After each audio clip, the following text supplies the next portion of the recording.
500 পরিবারকে স্থানান্তর করা হয়েছে এবং আজকে আরও 1000 পরিবারকে স্থানান্তর করবার কথা রয়েছে। বিষয়ে আমরা আরও বিস্তারিত জানাবো আপনাদের। দর্শক, এই মুহূর্তে আমাদের সঙ্গে সরাসরি যুক্ত হচ্ছেন কক্সবাজারের উখিয়া থেকে সহকর্মী মন্তোষ বেদজ্ঞ। চলে যাচ্ছি তার কাছে। মন্তোষ, জানাবেন যে বৃষ্টি নিশ্চয়ই এখন অনেকটা কমে এসেছে, বৃষ্টি কমায় পাহাড়ে স্বস্তি ফিরেছে কিনা এবং আশ্রয় কেন্দ্রগুলোতে মানুষের পরিমাণ বাড়ছে কিনা?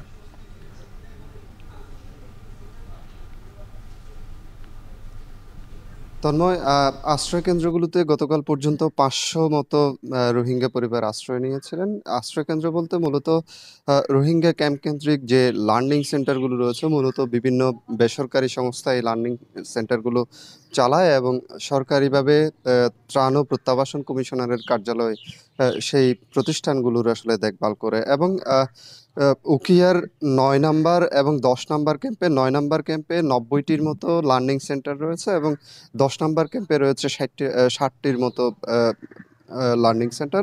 এইসব প্রতিষ্ঠানেই মূলত যারা অতি ঝুঁকিতে বসবাস করছে তাদের নিয়ে আসার পরিকল্পনা করেছে শরণার্থী ত্রাণ ও প্রত্যাবাসন কমিশনারের কার্যালয়। তবে আজকে গতকাল রাত থেকে কিন্তু আবহাওয়া পরিস্থিতি অনেকটাই স্বাভাবিক হয়ে এসেছে এবং ভারী যে বৃষ্টিপাত গতকাল হয়েছে সেটি কিন্তু গতকাল রাত থেকে আবার আজকে সকাল পর্যন্ত ভারী বৃষ্টিপাত হয়নি। এ কারণে সাধারণ রোহিঙ্গাদের মাঝে কিন্তু স্বস্তি ফিরেছে এবং তারা যে আবার নিজেদের বাড়িঘরে ফিরে যাওয়া বা ক্ষতিগ্রস্ত বাড়িঘর মেরামত করা সেই কাজগুলোই আসলে মনোযোগ দিচ্ছেন। এবং প্রশাসনের পক্ষ থেকে আজকে 1000 পরিবার, আরো 1000 অতি ঝুঁকিতে থাকা পরিবারকে লার্নিং সেন্টারগুলোতে অর্থাৎ নিরাপদ আশ্রয় নিয়ে আসার পরিকল্পনার কথা গতকাল রাতেও জানানো হয়েছে এবং সেই সিদ্ধান্ত থেকে হয়তো প্রশাসন আবার সরে আসতে পারে। সেক্ষেত্রে আবারও যদি ভারী বৃষ্টিপাত হয় এবং যেহেতু আবহাওয়ার পূর্বাভাসে বলা হয়েছে আরো 48 ঘন্টা মতো ভারী বৃষ্টিপাতের সম্ভাবনা রয়েছে এবং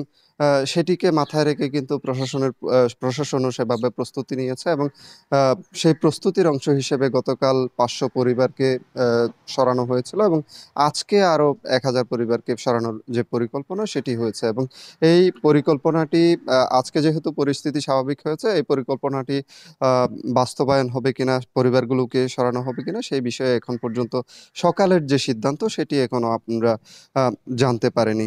এবং গতকালের তথ্যটি যদি একটু জানিয়ে রাখতে চাই, গতকাল কিন্তু কক্সবাজারের 5টি রোহিঙ্গা শিবিরে পৃথক পাহাড় ধসের ঘটনা ঘটেছে। এসব পাহাড় ধসের ঘটনায় 10 জনের প্রাণহানি হয়েছে। এর মধ্যে 2 জন ছিলেন বাংলাদেশি, যারা রোহিঙ্গা ক্যাম্পের পার্শ্ববর্তী পাহাড়ি এলাকার বাসিন্দা। মূলত রোহিঙ্গা ক্যাম্পের পাহাড়ের অংশ ধসে পড়ে তাদের মৃত্যু হয়েছে চাপা পড়ে। এবং এই পরিস্থিতির পর থেকে কিন্তু আমরা দেখেছি যে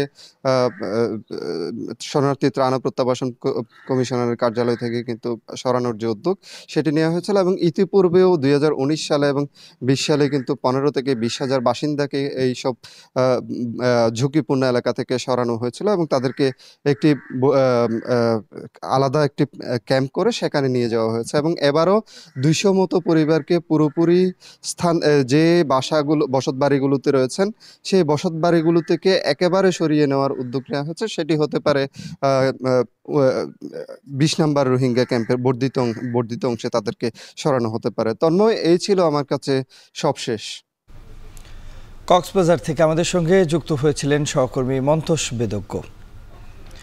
একদিকে বন্যার তাণ্ডব, অন্যদিকে খরায়